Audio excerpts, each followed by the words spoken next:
হাসিনা মোদি বৈঠকে রেল সংযোগ বাড়ানো সহ 10টি সমঝোতা। তিস্তার পানি বন্টন নয়, মহাপরিকল্পনার বিষয়ে বাংলাদেশ আসবে ভারতের কারিগরি দল। ঢাকা সফরের আমন্ত্রণ শেখ হাসিনার। আওয়ামী লীগের গৌরবময় প্লাটিনাম জয়ন্তী আজ। ষড়যন্ত্র মোকাবিলা করেই এগিয়ে যাবে দল, বলছেন নেতারা। অর্থনীতির চাপ সামাল দেয়াই সরকারের বড় চ্যালেঞ্জ।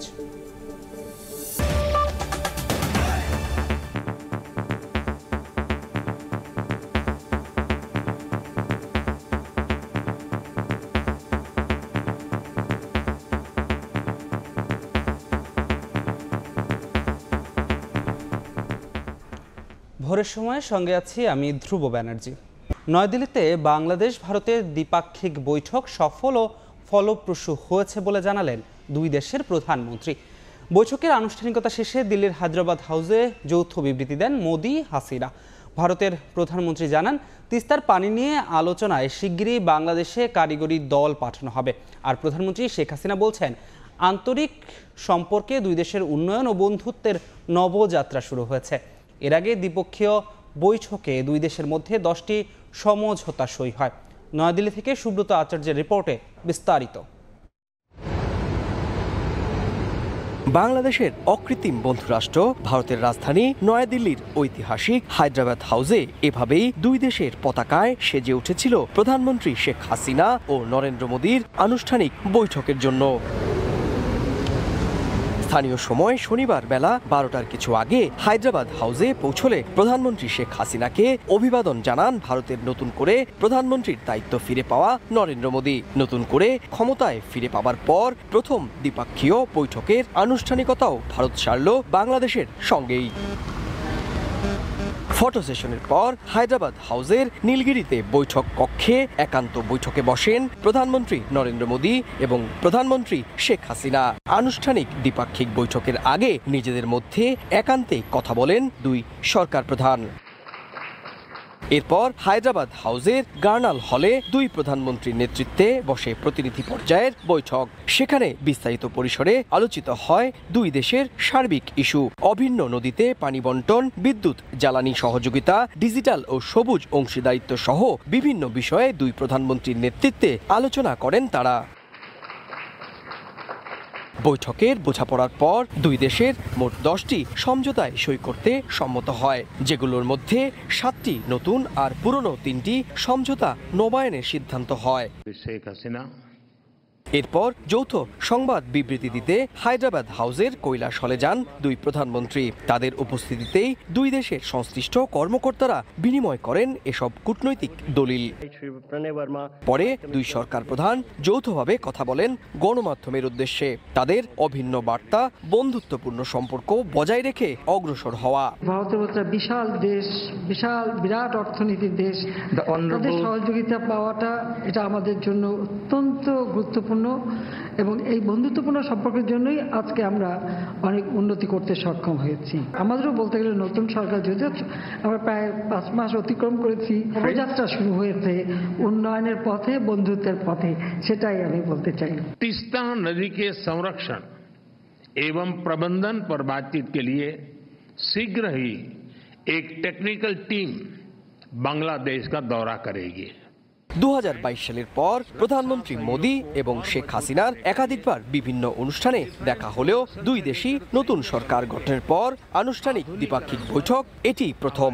হিন্দিতে মোদীকে বাংলাদেশ সফরের আমন্ত্রণ জানান শেখ হাসিনা। आइए बांग्लादेश में, देखिए बांग्लादेश को कितना कुछ हमने कर पाया और हमने क्या करेंगे। প্রতিবেশী দুই রাষ্ট্রের অর্থনীতির চাকা ঘুরতে পারে এই বন্ধুত্বের দৃঢ়তার মধ্য দিয়ে, আর সেটাই এবার হায়দ্রাবাদ হাউসে প্রধানমন্ত্রী শেখ হাসিনা এবং ভারতের প্রধানমন্ত্রী নরেন্দ্র মোদী যৌথ সাংবাদিক সম্মেলনে সামনে আনলেন।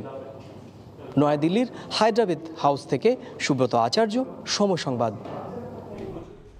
এর আগে নয়াদিল্লিতে রাষ্ট্রপতি ভবন রাইসিনা হিলে রাষ্ট্রীয় সংবর্ধনা ও গার্ড অফ অনারে সম্মান জানানো হয় প্রধানমন্ত্রী শেখ হাসিনাকে। পুরো সময় সেখানে উপস্থিত ছিলেন ভারতের প্রধানমন্ত্রী নরেন্দ্র মোদী। এরপর রাজঘাটে গিয়ে মহাত্মা গান্ধীর সমাধিতে শ্রদ্ধা জানান শেখ হাসিনা। সুব্রত আচার্যের আরও একটি প্রতিবেদন। নতুন দায়িত্ব নিয়ে প্রথম কোনো বিদেশি অতিথি হিসেবে প্রতিবেশী বাংলাদেশকেই প্রাধান্য দিল মোদী সরকার। বিশ্বস্ত বন্ধু রাষ্ট্রের সেই ডাকে প্রধানমন্ত্রী শেখ হাসিনাও ছুটে গেছেন ভারতের রাজধানীতে। তাকে রাষ্ট্রীয়ভাবে সম্মান জানাতে এভাবেই প্রস্তুত হয়েছিল রাষ্ট্রপতি ভবন। শনিবার স্থানীয় সময় সকাল ৯টায় প্রধানমন্ত্রী শেখ হাসিনা রাষ্ট্রপতি ভবনের ফোর্ট কোর্টে পৌঁছালে তাকে অভ্যর্থনা জানান ভারতের প্রধানমন্ত্রী নরেন্দ্র মোদী। এরপর অভিবাদন মঞ্চের দিকে পা বাড়ান প্রধানমন্ত্রী শেখ হাসিনা।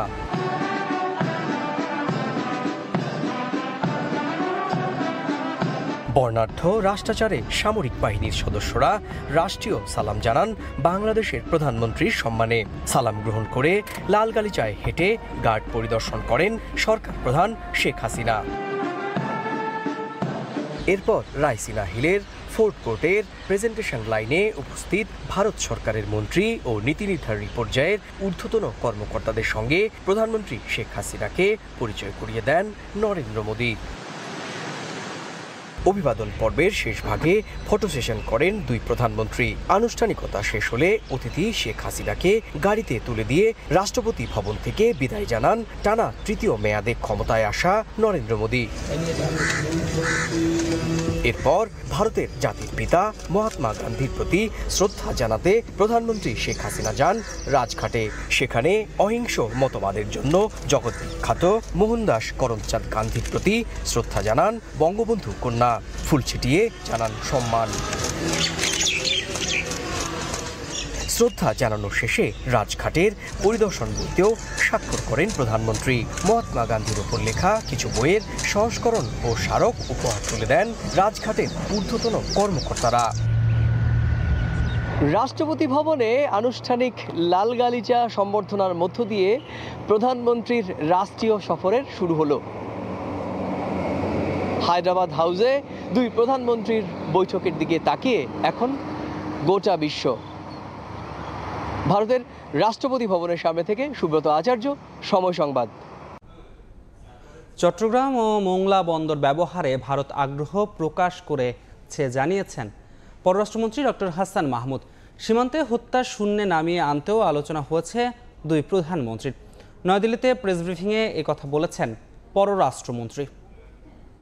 বাংলাদেশের চট্টগ্রাম এবং মংলা বন্দর যাতে ভারতের উত্তর পূর্বাঞ্চলীয় বিশেষ করে রাজ্যগুলো ব্যবহার করতে পারে সে নিয়ে ভারতের মাননীয় প্রধানমন্ত্রী তাদের আগ্রহ এবং আমাদের যে অগ্রগতি সেটি নিয়ে আলোচনা হয়েছে এবং বর্ডার কিলিং যাতে কমে সেটি নিয়ে আসলে রাজনৈতিক পর্যায়ে বর্ডার কিলিং শূন্যে নিয়ে আসার জন্য আমাদের উভয় দেশ অত্যন্ত আগ্রহী, কিন্তু এরপরও সেখানে ঘটছে ঘটনা সেটি যাতে কমানো যায় সেটি নিয়েও আলোচনা হয়েছে।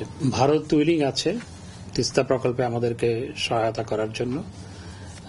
আপনারা জানেন যে অন্যান্য দেশও এ ব্যাপারে আগ্রহ আছে। তো আমরা দুই দেশের টেকনিক্যাল কমিটি বসে এই বিষয়টাকে ফার্দার এগিয়ে নিয়ে যাবে। এদিকে ঢাকার উদ্দেশ্যে দিল্লি ছাড়ার আগে ভারতের রাষ্ট্রপতি দ্রৌপদী মুর্মুর সঙ্গে সৌজন্য সাক্ষাৎ করেছেন প্রধানমন্ত্রী শেখ হাসিনা। হায়দ্রাবাদ হাউসে নরেন্দ্র মোদীর সঙ্গে নির্ধারিত বৈঠক শেষে শনিবার বিকেলে রাইসিনা হিলের রাষ্ট্রপতি ভবনে যান শেখ হাসিনা। সেখানে পৌঁছালে রাষ্ট্রপতি দ্রৌপদী মুর্মু স্বাগত জানান প্রধানমন্ত্রীকে। ফটো সেশনের পাশাপাশি দুই শীর্ষ নেতা নিজেরা পরস্পরের খোঁজ খবর নেন। ভারত সফরের জন্য প্রধানমন্ত্রীকে ধন্যবাদ জানান দ্রৌপদী মুর্মু। দুই দেশের উচ্চ পর্যায়ের প্রতিনিধিরা এ সময় উপস্থিত ছিলেন।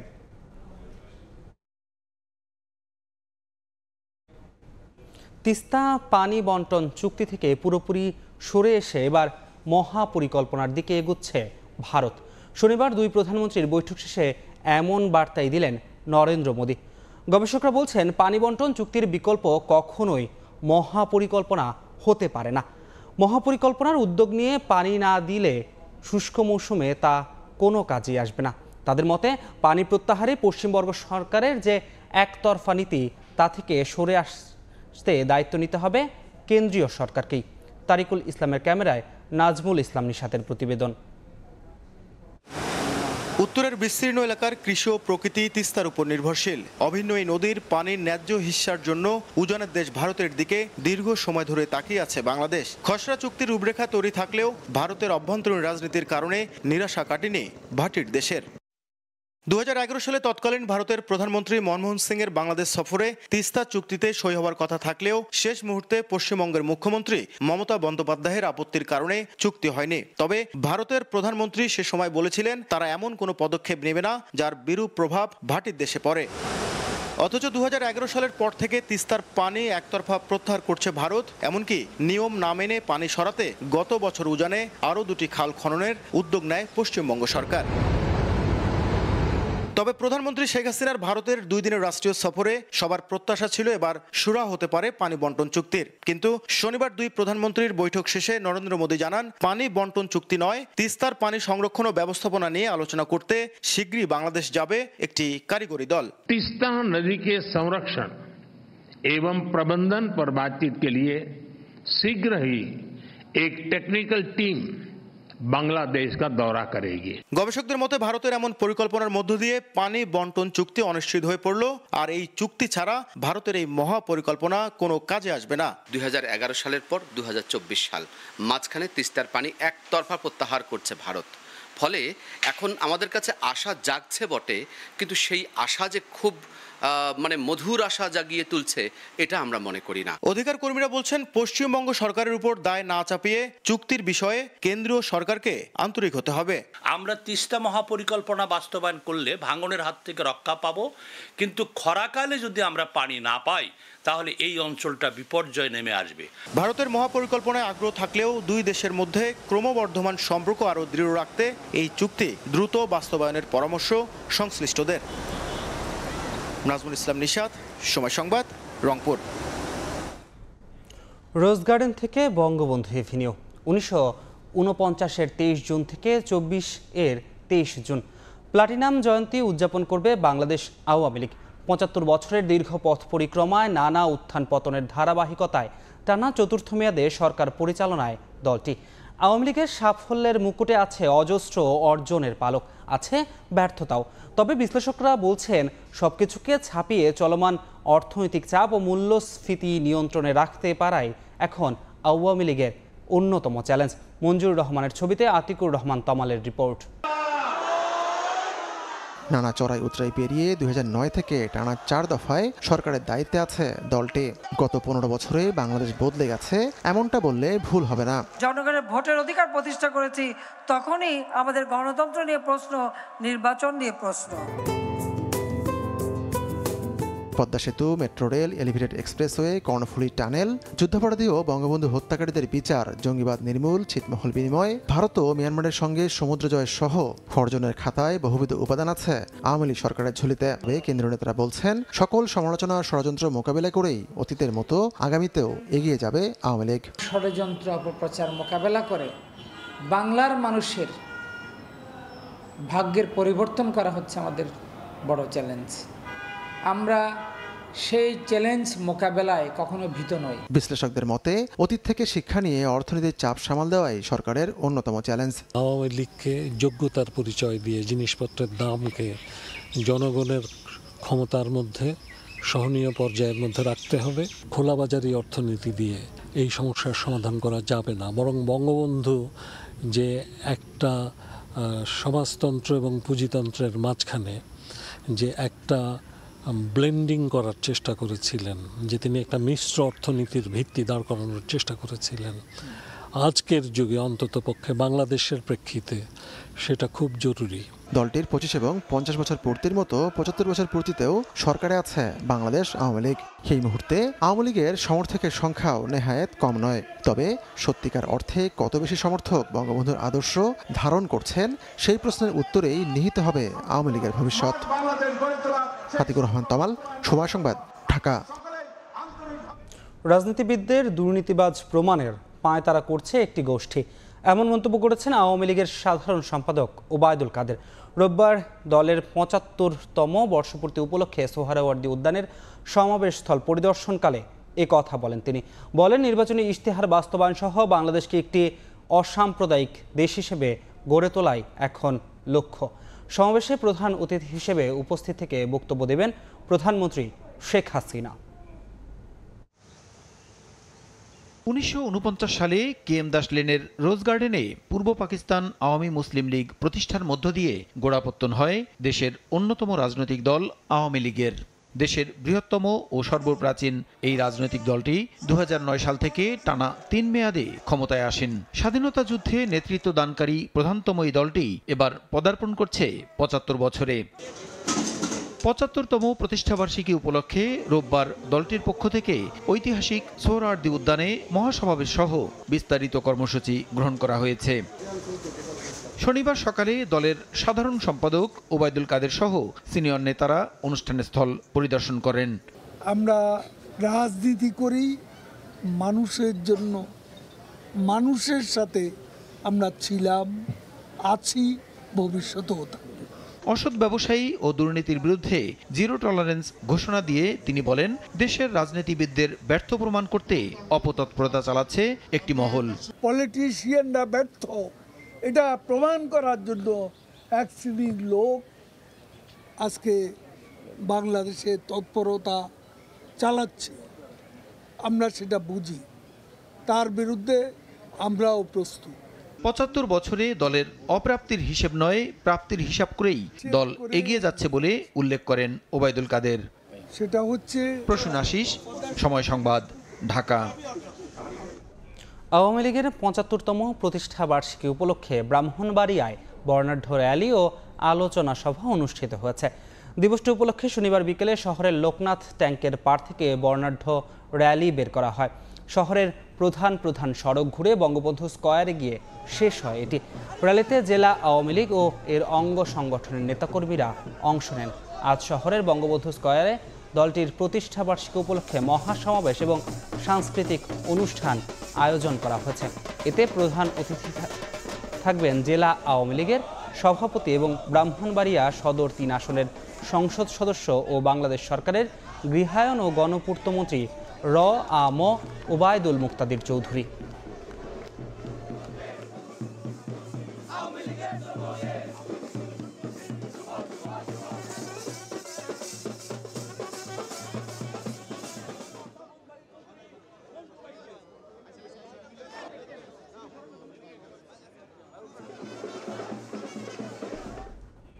হঠাৎ অসুস্থ হয়ে পড়ায় সিসিইউতে ভর্তি করা হয়েছে বিএনপি চেয়ারপারসন বেগম খালেদা জিয়াকে। রাজধানীর এভার কেয়ার হাসপাতালে চিকিৎসাধীন রয়েছেন তিনি। শুক্রবার রাত 2টার দিকে হঠাৎ করে বেগম জিয়ার শ্বাসকষ্ট বেড়ে গেলে প্রথমবার অ্যাম্বুলেন্সে হাসপাতালে নেওয়া হয় তাকে।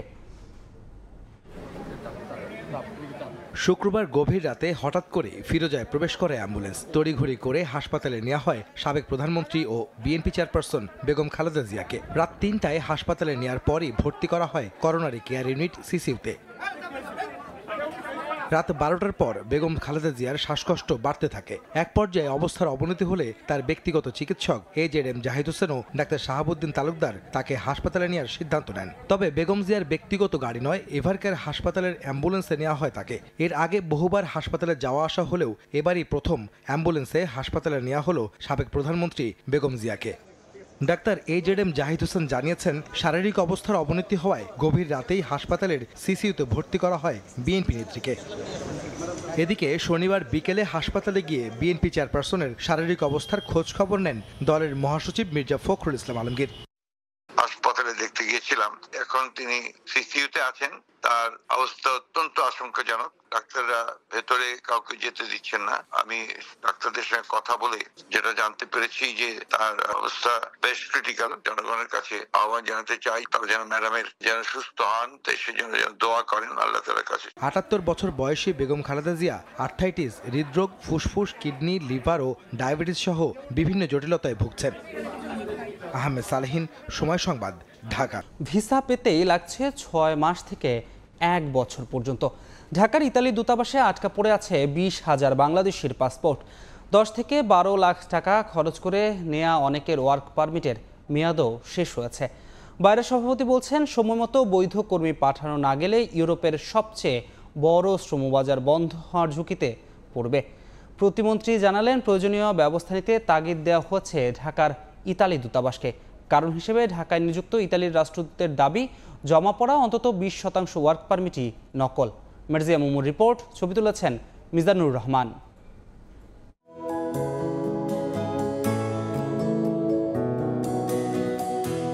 ভূমধ্যসাগর পাড়ের দেশ ইতালি বাংলাদেশি কর্মীদের জন্য ইউরোপের সবচেয়ে বড় শ্রম বাজার। অবৈধ পথে অভিবাসন, শ্রম ভিসা কেনাবেচা সহ দুর্নীতির কারণে 2012 থেকে 2020 সাল পর্যন্ত টানা 8 বছর বাংলাদেশি কর্মী নিয়োগ প্রক্রিয়া বন্ধ রাখে ইতালি সরকার। 2021 সালে পুরোদমে আবারও চালু হয় শ্রম বাজারটি। জনশক্তি কর্মসংস্থান ও প্রশিক্ষণ ব্যুরোর তথ্য অনুযায়ী 2023 সালে প্রায় 16,500 বাংলাদেশি কর্মী দেশটিতে কর্মসংস্থানের সুযোগ পান। ফ্লুসি ডিক্রি এর আওতায় বাংলাদেশ থেকে মোট 30,850 জন কর্মী নিয়োগের কথা। স্থানীয় প্রশাসনে যাচাই বাছাই শেষে সেসব কর্মীর জন্য ওয়ার্ক পারমিট ইস্যু করা হলেও অভিযোগ উঠেছে 6 মাস থেকে 1 বছর পর্যন্ত পাসপোর্ট আটকে থাকার। এতে করে দেশের বিভিন্ন জেলার ভিসা প্রত্যাশীদের মাসের পর মাস চক্কর কাটতে হচ্ছে গুলশানের ভিসা সেন্টার VFS এর দ্বারে। 12 থেকে 15 লক্ষ টাকা খরচ করেও পাসপোর্ট জটিলতায় মেয়াদ পার হচ্ছে অনেকের ওয়ার্ক পারমিটের। জমা দিয়েছে 2023 সালের আগস্টে। যদি পাসপোর্ট এম্বাসিতে জমা থাকে তখন তার অন্য কোনো দেশের জন্য চেষ্টা করতে পারে না। ওই দেশে টাকা নিয়ে আটকে রাখছে দালাল, এই দেশে তো পাসপোর্ট আনতে পারতেছি না। তাহলে 1 মাসের মধ্যে বা 2 মাসের মধ্যে একটা ডিসিশন দিয়ে দেখ, আমাকে ভিসা দেখ বা রিজেক্ট করে দেখ। অনেকে বাচ্চা নিয়ে আসে, যেমন এই যে আমি একটা বাচ্চা নিয়ে আসছি, আমাদের একটু বসার একটু জায়গা হলে একটু ভালো হতো না। এদিকে নির্বাচিত কর্মীরা ঠিক সময়ে কর্মস্থলে যোগ দিতে না পারলে শ্রম বাজারটিতে বিরূপ প্রভাব পড়ার শঙ্কা বাইরা সভাপতির। ভিসা সংগ্রহ করতেই তো আমাদের 12টা বাজে প্যাসেঞ্জারদের, তারপরে গিয়ে ওখানে অ্যাপয়েন্টমেন্ট নিয়ে আবার ওই কান্ট্রির ভিসা করতে। প্রবাসী কল্যাণ প্রতিমন্ত্রী বলছেন, বিষয়টি নিয়ে উদ্বেগের কথা ঢাকার ইতালি দূতাবাসকে জানানো হয়েছে। ইতালির রাষ্ট্রদূতের সাথে আমরা বৈঠক করেছি, আলাপ করেছি এবং তাদের পাসপোর্ট যাতে দ্রুত গতিতে ফেরত পায় এবং তারা যাতে ইতালি যেতে পারে। ঢাকায় নিযুক্ত ইতালির রাষ্ট্রদূত গণমাধ্যমকে জানান, দূতাবাসে জমা ওয়ার্ক পারমিটের 20%ই জাল হওয়ায় সময় লাগছে। You can buy an illegal way to get a nulla osta, and that is what middlemen sell. So a corrupted system and this is wrong, and this is something that the Italian government is determined to stop. ইতালিতে প্রায় 1,45,000 নিবন্ধিত বাংলাদেশি কর্মী রয়েছেন, অনিবন্ধিত আরও 2 লাখ। মার্জিয়া মুমু, সময় সংবাদ, ঢাকা। সড়কের গাইডওয়ালে লোহার রড উন্মুক্ত রেখে প্রকল্পের কাজ বন্ধ করে দিয়েছে ঠিকাদার। নির্মাণাধীন সড়কে প্রায় প্রতিদিন ঘটছে দুর্ঘটনা, আর রডের কারণে মরণ ফাঁদে পরিণত হয়েছে হবিগঞ্জের লাখাইয়ের সাতাউক গ্রামের সড়ক। তবে এলাকাবাসীকে সতর্ক হয়ে চলাচলের আহ্বান LGEDর কর্মকর্তার। রাশেদ আহমেদ খানের পাঠানো তথ্য, শাওন গোপের ছবি নিয়ে রিপোর্ট। খোলা অবস্থায় সড়কের গাইডওয়ালের লোহার রড, পাশ দিয়ে ঝুঁকি নিয়ে চলাচল করছে মানুষ। চলতি বছরের মার্চে হবিগঞ্জের লাখাই উপজেলার সাতাউক গ্রামে শুরু হয় প্রায় 3 কিলোমিটার সড়ক পাকা ও প্রশস্তকরণের কাজ। কিন্তু গত মে মাসে সড়কের গাইডওয়ালের 4 ইঞ্চি পর 5 ইঞ্চি করে রড বের করে রেখে কাজ বন্ধ করে দেয় ঠিকাদার। এলাকাবাসীর অভিযোগ, সড়কটির কাজ বন্ধ থাকায় প্রতিদিনই ঘটছে ছোট বড় দুর্ঘটনা। বৃষ্টিতে জলাবদ্ধতা তৈরি হলে বিষয়টি আরও ভয়ঙ্কর হয়ে ওঠে।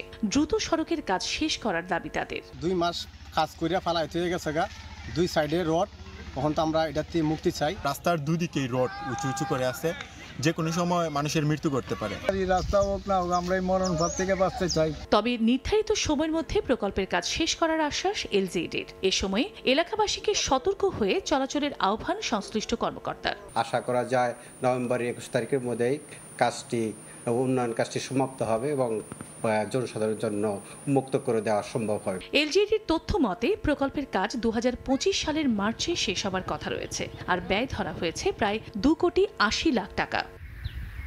সময় সংবাদ, হবিগঞ্জ। আওয়ামী লীগের প্রতিষ্ঠা বার্ষিকী উপলক্ষে ধানমন্ডি 32 নম্বরে জাতির পিতা বঙ্গবন্ধু শেখ মুজিবুর রহমানের প্রতিকৃতিতে শ্রদ্ধা জানাচ্ছেন প্রধানমন্ত্রী ও আওয়ামী লীগ সভাপতি শেখ হাসিনা। সরাসরি যাচ্ছি সেখানে।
যে প্রধানমন্ত্রী শেখ হাসিনা এবং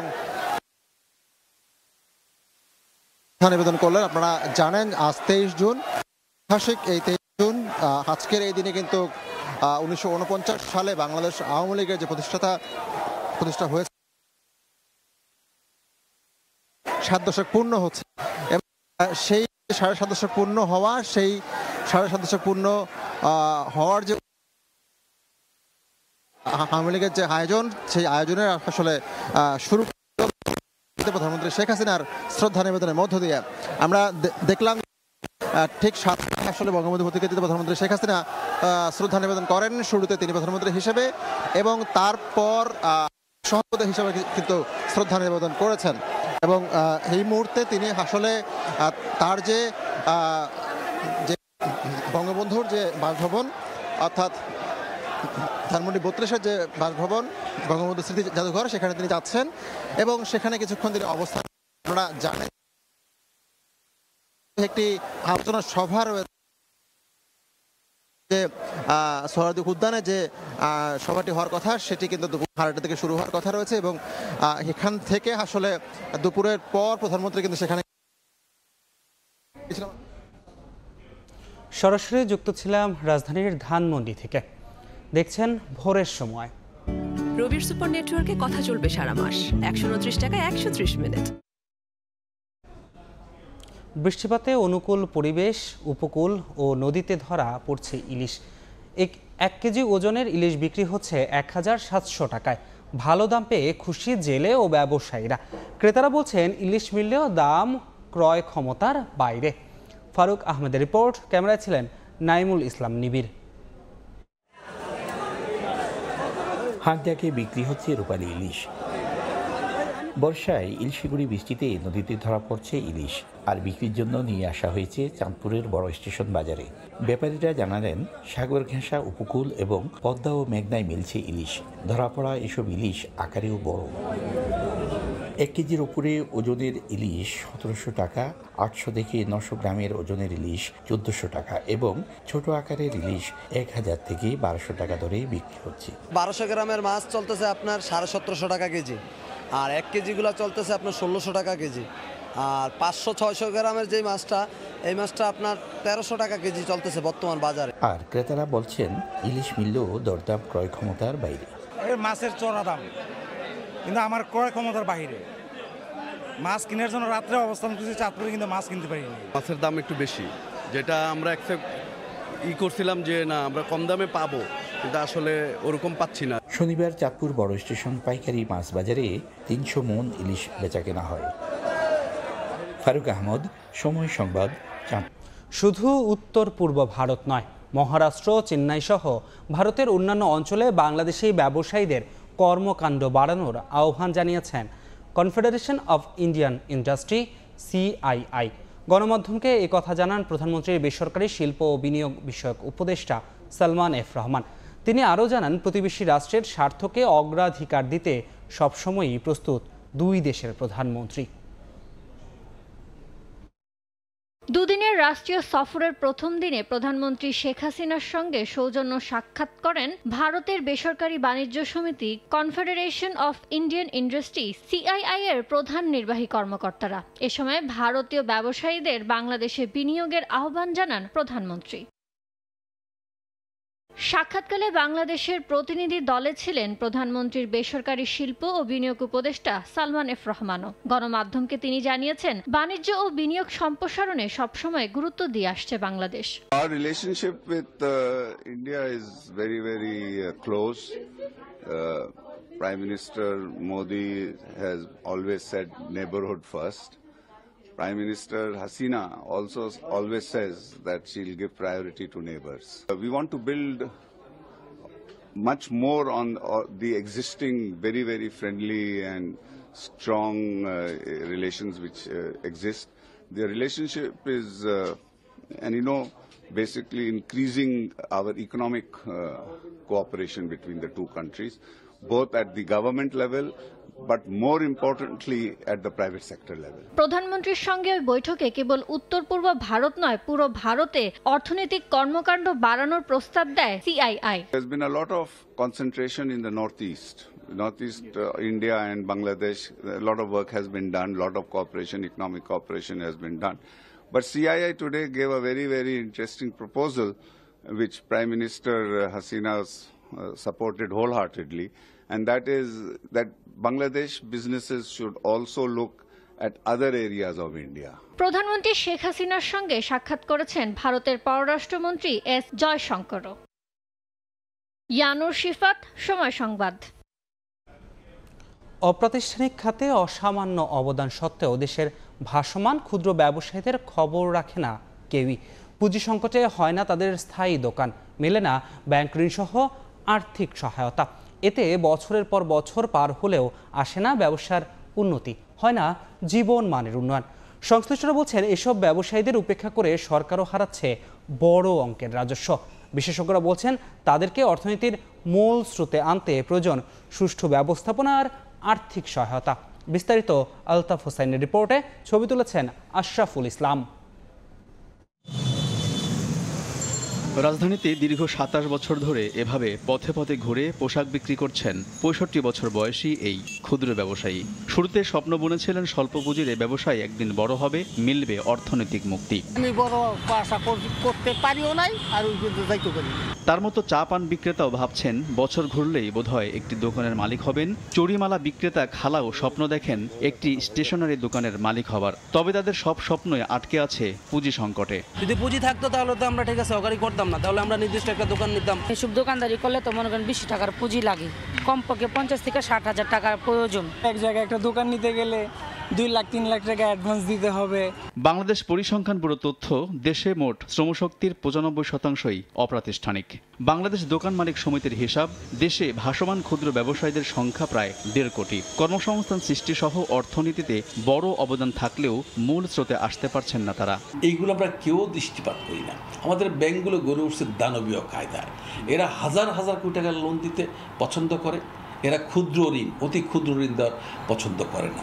অর্থনীতিবিদরা বলছেন সুষ্ঠু ব্যবস্থাপনা আর সরকারি সহায়তার অভাবে ক্ষুদ্র ব্যবসায়ীদের জীবনমান ও ব্যবসার যেমন ঘটছে না কাঙ্ক্ষিত উন্নয়ন, তেমনি সরকারও হারাচ্ছে রাজস্ব আয়। সরকারের পক্ষ থেকে একটা ভালো ভূমিকা পালন করতে পারে, একটা সিস্টেমের মধ্যে তাদেরকে নিয়ে আসা যায়, তাহলে কিন্তু আপনার আর্থিক প্রতিষ্ঠান বা যে সমস্ত ব্যাংকগুলো আছে তারাও কিন্তু এই ব্যাপারে এগিয়ে আসবে। অপ্রাতিষ্ঠানিক বা অসংগঠিত যাই বলি না কেন, অর্থনৈতিক মুক্তিলাভের আশায় অনেকটা নীরবে কাজ করে যান এসব ক্ষুদ্র ব্যবসায়ীরা। তবে বিচ্ছিন্নভাবে নিয়োজিত থাকায় তাদের অবদানটি দেশের সামষ্টিক অর্থনীতির পরিসংখ্যানে আসে না, ফলে রাষ্ট্রীয়ভাবেও তাদের জন্য নেওয়া যায় না কোনো ধরনের পদক্ষেপ। এ অবস্থায় নিজের ভাগ্য বদলে নিজস্ব প্রচেষ্টাতেই সমবায় ব্যবস্থাকে কাজে লাগানোর পরামর্শ অর্থনীতিবিদদের। আলতাফ হোসাইন, সময় সংবাদ, ঢাকা। আওয়ামী লীগের প্রতিষ্ঠাবার্ষিকীতে ধানমন্ডি ৩২ নম্বরে শ্রদ্ধা জানানোর পর বক্তব্য রাখছেন দলের সাধারণ সম্পাদক ওবায়দুল কাদের। সরাসরি যাচ্ছি সেখানে। আমাদের এই সংগ্রাম, আন্দোলন, অর্জন, উন্নয়নকে যদি আমরা ভাগ করি, একটি অংশে স্বাধীনতার অবিসংবাদিত নেতা, কেন্দ্রাতিক শক্তি হচ্ছেন জাতির পিতা বঙ্গবন্ধু শেখ মুজিবুর রহমান। পলাশীতে যে সূর্য অস্তমিত হয়েছে 1949 সালে, সে সূর্য আবার উদিত হয়েছিল স্বাধীন বাংলাদেশ প্রতিষ্ঠার স্বপ্ন, অঙ্গীকার ও শপথকে সামনে। এই সংগ্রাম, আন্দোলন, মুক্তি সব কিছুরই সেন্ট্রিফিউগাল ফোর্স ছিলেন জাতির পিতা বঙ্গবন্ধু শেখ মুজিবুর রহমান।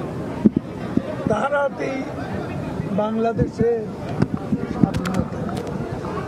এরপর ৭১-এর ৭ই মার্চ তিনি যা বলেছিলেন, এবারে সংগ্রাম আমাদের মুক্তির সংগ্রাম। এবারের সংগ্রাম স্বাধীনতার, স্বাধীনতা বিজয়ী আমরা হয়েছি, কিন্তু আমাদের মুক্তির স্বপ্ন তখনও বাস্তবায়িত এবং বঙ্গবন্ধু হত্যার মধ্য দিয়ে এই মুক্তির যে সংগ্রাম, সেই সংগ্রাম ব্যাহত হয়েছে। মুক্তিযুদ্ধকে জেনারেল জিয়াউর রহমান নিঃশেষ করে দিয়েছে। মুক্তিযুদ্ধের মূল্যবোধ, স্বাধীনতার আদর্শ সব কিছুই আঘাতে আঘাতে জর্জরিত। ঐতিহাসিক ৭ই মার্চ ছিল না, ৭ই জুন ছিল না, বঙ্গবন্ধু ছিলেন নিষিদ্ধ না, এবং জয় বাংলা মুক্তিযুদ্ধের রণধ্বনি ছিল নিষিদ্ধ না। তখন বুক ফুলিয়ে ঘুরে বেড়াতো মুক্তিযুদ্ধের পরাজিত জিয়াউর রহমানের আশ্রয় এবং প্রশ্রয়।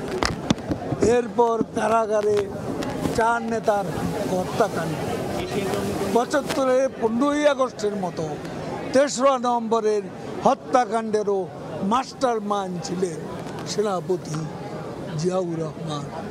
এটা ইতিহাসের যদি আমরা বিশ্লেষণে যাই, সত্যকে যদি সত্য বলতে হয়, তাহলে সত্য অস্বীকার করার কোনো উপায় নেই।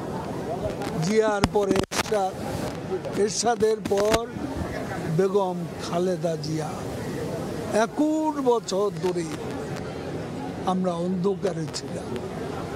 21 বছর ধরে আমাদের গণতন্ত্র ছিল নির্বাসনে। আমাদের মুক্তিযুদ্ধের চেতনাকে নির্বাসনে পাঠানো হয়েছিল। বিজয় দিবস এবং স্বাধীনতা দিবসে বঙ্গবন্ধুকে বাদ দিয়ে, বিজয়ের নায়ক স্বাধীনতা স্থপতিকে বাদ দিয়ে বিজয় দিবস, স্বাধীনতা দিবস উদযাপন করা। আজকে বঙ্গবন্ধু হত্যার 6 বছর পর বঙ্গবন্ধু কন্যা দেশরত্ন শেখ হাসিনা স্বদেশ প্রত্যাবর্তন অন্ধকারে আশার আলো বর্তিকা। এবং শেখ হাসিনা বাংলাদেশে এসেছিলেন বলেই গণতন্ত্র শৃঙ্খল মুক্ত হয়েছে। শেখ হাসিনা বাংলাদেশে ফিরে এসেছিলেন বলে যুদ্ধাপরাধীদের বিচার হয়েছে, বঙ্গবন্ধু হত্যা বিচার হয়েছিল। শেখ হাসিনা ফিরে এসেছিলেন বলে মুক্তিযুদ্ধের চেতনার প্রত্যাবর্তন ঘটেছিল, গণতন্ত্রের প্রত্যাবর্তন ঘটেছিল। তার স্বদেশ প্রত্যাবর্তন ছিল আমাদের সেই স্বাধীনতার আদর্শের প্রত্যাবর্তন। এবং তিনি যে অর্জন, যেই অর্জন সারা পৃথিবীতে বাংলাদেশের জন্য এক গৌরবোজ্জ্বল অধ্যায় তিনি রচনা করেছেন। এত সাফল্য, নিজস্ব অর্থায়নে পদ্মা সেতু নির্মাণ করে আজকে তিনি বিশ্ব ব্যাংকে দেখিয়ে দিয়েছেন আমরাও পারি। আমাদের সামর্থ্যের প্রতি, আমাদের সক্ষমতার প্রতি এ পদ্মা সেতু নিজের টাকায় করেছে। ঢাকা আজকে metro rail, elevated express way, আজকে পায়রা সমুদ্র বন্দর, মাথার বাড়ি গভীর সমুদ্র বন্দর, আজকে স্যাটেলাইটে, আজকে মহাকাশে বাংলাদেশে স্যাটেলাইট, 68 বছরের সীমান্ত সমস্যার বাস্তবায়ন, ছিটমহল সমস্যার সমাধান, এইসব অর্জন বঙ্গবন্ধু কন্যা। আওয়ামী লীগের প্রতিষ্ঠাবার্ষিকীতে ধানমন্ডি ৩২ নম্বরে বঙ্গবন্ধুর প্রতিকৃতিতে শ্রদ্ধা জানানোর পর কথা বলছিলেন দলের সাধারণ সম্পাদক ওবায়দুল কাদের। সরাসরি যুক্ত ছিলাম সেখানে। মুন্সিগঞ্জের রজত রেখা নদীর মুখে টঙ্গীবাড়ির দিঘির পাড়ে আড়াআড়ি বাঁধ দেয়ায় প্রবাহ বন্ধ হয়ে গেছে। অস্তিত্ব সংকটে ঐতিহ্যবাহী নদীটি। নৌ যোগাযোগ বন্ধ ছাড়াও ২ উপজেলার চাষাবাদ হুমকির মুখে। সেখানের সবশেষ খবর জানাতে দিঘির পাড়ে আছেন রিপোর্টার নাসির উদ্দিন উজ্জ্বল। সরাসরি যাচ্ছি তার কাছে। উজ্জ্বল, রজতরেখা নদীর প্রশস্ততা ছিল 480 ফুটেরও বেশি, কিন্তু সেই নদীর প্রশস্ততা কিন্তু এখন একেবারে শুরু হয়ে এসছে, যেখানে 30 থেকে 50 ফুটের মধ্যে নেমে এসছে। এবং একই সঙ্গে যেমন উৎস মুখটিকে বাদ দিয়ে আড়াআড়ি আটকে দেওয়া হয়েছে এবং এর পাশে কিন্তু বিশাল পদ্মা নদী, একেবারে পদ্মা নদীর মুখে কিন্তু এই বাঁধটি দেওয়া হয়েছে। বাঁধের পাশে কিন্তু এই একটু পরপরই দেখা যাচ্ছে যে দোকানপাট তোলা হয়েছে, মাটি ভরাট করা হয়েছে এবং এখানে কিন্তু ময়লা আবর্জনা ফেলে এমন অবস্থা করা হয়েছে যে এই নদীটি চেনাই কিন্তু কষ্টসাধ্য। অথচ এই নদীটির যে পশ্চিম প্রান্ত সেটি হচ্ছে টঙ্গীবাড়ি উপজেলা, আর পূর্ব প্রান্তটি কিন্তু হচ্ছে এই মুন্সিগঞ্জ সদর উপজেলার শিলই এলাকা।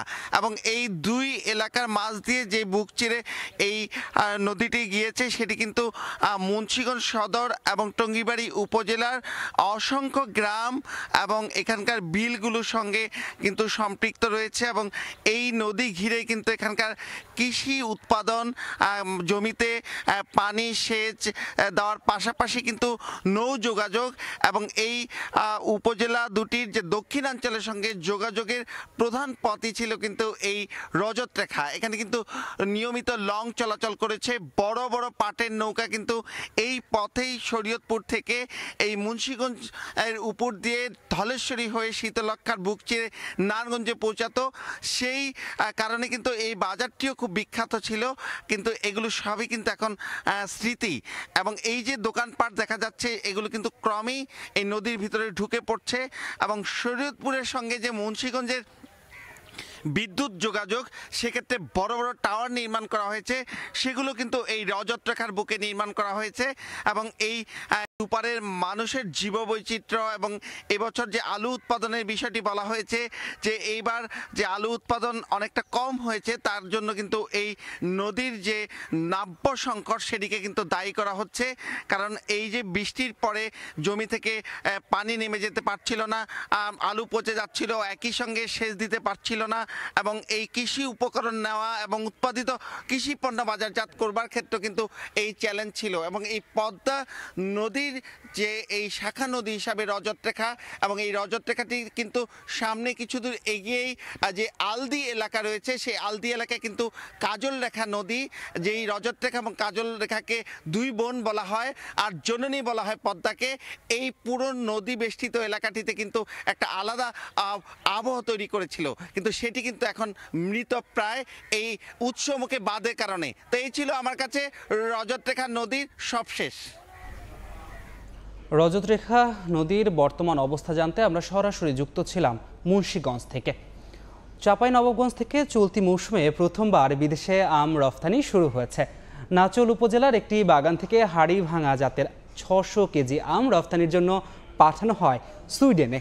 জাহাঙ্গীর আলমের তথ্য ও শাহজাহান আলীর ছবি নিয়ে রিপোর্ট। গাছে গাছে ঝুলছে ফ্রুট ব্যাগিং করা আম। শনিবার চাঁপাইনবাবগঞ্জের নাচল উপজেলার কেন্দ্রবোনা গ্রামের কৃষক রফিকুলের বাগান থেকে 600 কেজি হাড়িভাঙা আম পাঠানো হয় সুইডেনে। এর মধ্য দিয়ে চলতি মৌসুমে এ জেলা থেকে বিদেশে গেল সুমিষ্ট রসালো এই ফলের প্রথম চালান। গত বছর 4টি দেশে প্রায় 30 মেট্রিক টন আম রফতানি করেন রফিকুল। এবার ইউরোপ, মধ্যপ্রাচ্য সহ 8টি দেশে রফতানির লক্ষ্যে হাড়িভাঙা, আম্রপালি, বাড়িচার, ব্যানানা, ম্যাঙ্গো ও গৌরমতি জাতের প্রায় 250 মেট্রিক টন আম প্রস্তুত করেছেন তিনি। আশা করতেছি গত বছর যেহেতু 30 মেট্রিক টন দিয়েছি, এই বছর তো 200 থেকে 250 মেট্রিক টন দিতে পারবো বলে মনে করতেছি। কীটনাশক বলেন, সার, তারপরে আদার্স পানি, সবকিছু আমরা ওই উত্তম কৃষি পরিচর্যার মাধ্যমে আমরা এটাকে পরিচর্যা করছি। ফুড ব্যাগিং করি, আপনার বালাইনাশক ব্যবহার করি, সময় উপযোগী যেগুলো করা দরকার সেগুলো করি। রপ্তানিযোগ্য আম উৎপাদনের লক্ষ্যে কৃষকদের প্রশিক্ষণ, পরামর্শ ও সহযোগিতা দিচ্ছে কৃষি বিভাগ। উত্তম কৃষি চর্চার যে নিয়ম কানুনগুলো আছে তাদেরকে আমরা প্রশিক্ষণের মাধ্যমে শিখাইছি, সেই অনুযায়ী তারা কাজ করে তারা আমগুলো উৎপাদন করতেছে। 2022 সালে চাঁপাইনবাবগঞ্জ থেকে 130 মেট্রিক টন এবং গত বছর 376 মেট্রিক টন আম রপ্তানি হলেও চলতি মৌসুমে চাঁপাইনবাবগঞ্জ থেকে আম রপ্তানির লক্ষ্যমাত্রা নির্ধারণ করেনি কৃষি বিভাগ। সময় সংবাদ, চাঁপাইনবাবগঞ্জ।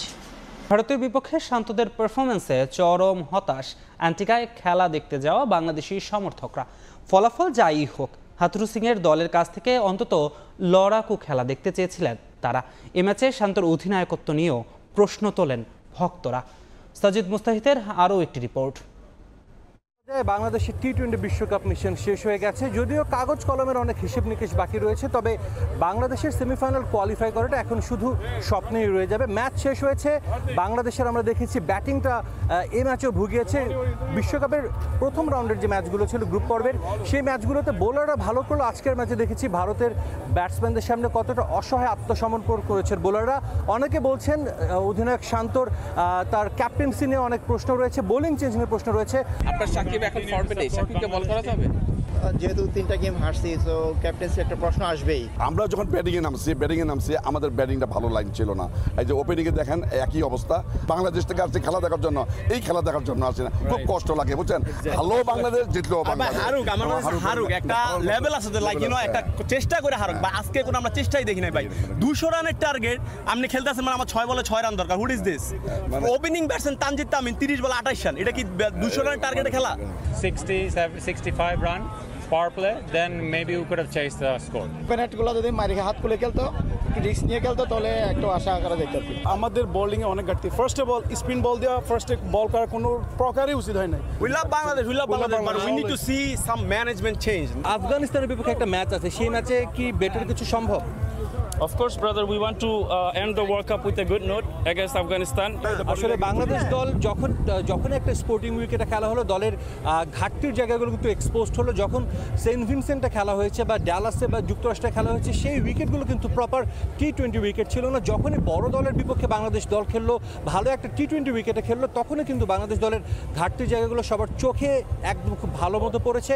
অবশ্যই বাংলাদেশ দলের এখান থেকে ভালো করার সুযোগ রয়েছে, তবে যেটা সমর্থকরা বলছেন তারা বাংলাদেশের ক্যাপ্টেন্সি নিয়ে হতাশ, বাংলাদেশের অনেক বোলিং চেঞ্জগুলো নিয়ে হতাশ, এবং বাংলাদেশ দলে তারা অনেক পরিবর্তন চান। ডেফিনেটলি বাংলাদেশ ক্রিকেট বোর্ড যারা রয়েছেন দায়িত্বে, তারাও বাংলাদেশের এই অবস্থা থেকে একটা উত্তরণ চাইবেন। একইভাবে যেহেতু বাংলাদেশের আরও একটা ম্যাচ বাকি রয়েছে, সেই ম্যাচে যাতে এই ভুলগুলো না হয়, বাংলাদেশ যেন জয় দিয়ে হাই নোটে এই ওয়ার্ল্ড কাপটা শেষ করতে পারে, সেটাই কিন্তু সবার প্রত্যাশা। স্যার, ভিডিও স্টেডিয়াম থেকে সাজিদ মুস্তাহিদ, সময় সংবাদ, অ্যান্টিগা। ভারতের বিপক্ষেও চিরচেনা সেই রক্ষণাত্মক বিরক্তিকর বাজে ব্যাটিং অ্যাপ্রোচ ক্ষুব্ধ সমর্থকরা। পারফরমেন্সের বিচারে টাইগার স্কোয়াড ঢেলে সাজানোর আহ্বান তাদের। শান্তর বাজে অধিনায়কত্ব নিয়েও ক্ষোভ ঝরল সমর্থকদের কণ্ঠে। হয়তো সক্ষমতার সমস্যা যোগ্যতা কিংবা মানসিকতায়। ভারতের বিপক্ষে জেতা উচিত কিংবা জিতবে বাংলাদেশ, এমন প্রত্যাশার চাপ নেই। তবুও দু চোখে উঁকি দিচ্ছিল রঙিন স্বপ্ন, যার সঙ্গী করে টিএসসি যেন একখণ্ড ভিভিয়ান রিচার্ডস স্টেডিয়াম। টার্গেট 197, তবুও গা জ্বালানো ব্যাটিংয়ের স্বপ্নগুলো বিভীষিকাময়, আবারও দুঃস্বপ্নের রাত। সমর্থকদের ক্ষোভ তাই যেন উগড়ে পড়ে। যে 3টা দলের সাথে জিতছে তারা দুর্বল দল, একটা ভালো দলের সাথে যদি জিততো মনকে বুঝাতে পারতাম যে না জিতছি, একটা ভালো দলের সাথে ফাইট করছি, কিন্তু একটা ম্যাচও ফাইট করতে পারি নাই। গত 4-5 ম্যাচ যেভাবে ব্যাটিং করছে, আজকে 200 রানের টার্গেটে সেম ব্যাটিং, একই স্টাইলের ব্যাটিং। টি-20তে এইসব ব্যাটিং চলে না। বলবো না শান্তকে বসানো উচিত, তবে ওকে এই বয়সে এত দায়িত্ব দেওয়া উচিত হয়নি। ওকে ক্যাপ্টেন্সিটা দেওয়ার কোনো দরকার ছিল না। পুরো ম্যাচটাই আমরা মনে হয় কোনো একটা সময়ে ভালো একটা ফরম্যাটে ছিলাম না, যেখান থেকে আমরা আশা করতে পারি যে আমরা জয়ের কাছাকাছি আছি। লয়াল ফ্যানবেস হিসেবে বিশ্ব ক্রিকেটের সুনাম আছে টাইগার ভক্তদের, তবু ধারাবাহিক ব্যাটিং দৈন্যতার সঙ্গে বাজে অধিনায়কত্ব, আছে পরিকল্পনার অভাব। তাই তো ভবিষ্যতের ভাবনায় তাদের কণ্ঠেও দলকে ঢেলে সাজানোর আহ্বান। লিটন কুমার দাস সবচেয়ে বেশি আমাদেরকে মন খারাপ করে দিয়েছে। সাকিবের পারফরমেন্স নিয়ে আসলে আমরা আশা হতো, আর তার পারফরমেন্স আমরা এরকম পারফরমেন্স আশা করিনি। আমি চাই বাংলাদেশ দলকে ঢেলে সাজাতে। তার লিটন বাদ, সমু সরকার বাদ, নতুন নতুন জাকের আলী ভাই যে বললে যে এগুলা তো বাদ ভাই, ঠিক আছে, নতুন প্লেয়ার আনা দরকার। বাংলাদেশ দলটাকে ঢেলে সাজালে আমার মনে হয় পরিবর্তন আসবে। পরের ম্যাচে আফগানদের বিপক্ষে জয় কিংবা হার মুখ্য নয়। সমর্থকরা বলছেন একটা ম্যাচে তারা অন্তত দেখতে চান ইতিবাচক ব্যাটিং, যদিও বাস্তবতা বলছে ভিন্ন কথা। মাহবুব রিমন, সময় সংবাদ, ঢাকা। এ পর্যায়ে শীর্ষ সংবাদগুলো জানিয়ে দিচ্ছি আরেকবার। আওয়ামী লীগের ৭৫তম প্রতিষ্ঠাবার্ষিকীতে বঙ্গবন্ধুর প্রতিকৃতিতে শেখ হাসিনার শ্রদ্ধা। বিএনপির নেতৃত্বে সাম্প্রদায়িক অপশক্তিকে প্রতিহত করাই চ্যালেঞ্জ বললেন ওবায়দুল কাদের। হাসিনা মোদি বৈঠকে রেল সংযোগ বাড়ানো সহ 10টি সমঝোতা, তিস্তার পানি বন্টন নয় মহাপরিকল্পনার বিষয়ে বাংলাদেশ আসবে ভারতের কারিগরি দল। ঢাকা সফরের আমন্ত্রণ শেখ হাসিনার। ইতালি দূতাবাসে আজকা 20,000 বাংলাদেশের পাসপোর্ট। বন্ধ হওয়ার পথে শ্রম বাজার। 20% ওয়ার্ক পারমিটই নকল, বলছেন রাষ্ট্রদূত, ব্যবস্থা নেয়ার তাগিদ।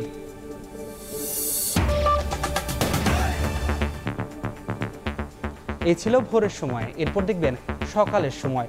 থাকবেন ইমদাদুল হক। ধ্রুব, আপনাকে ধন্যবাদ।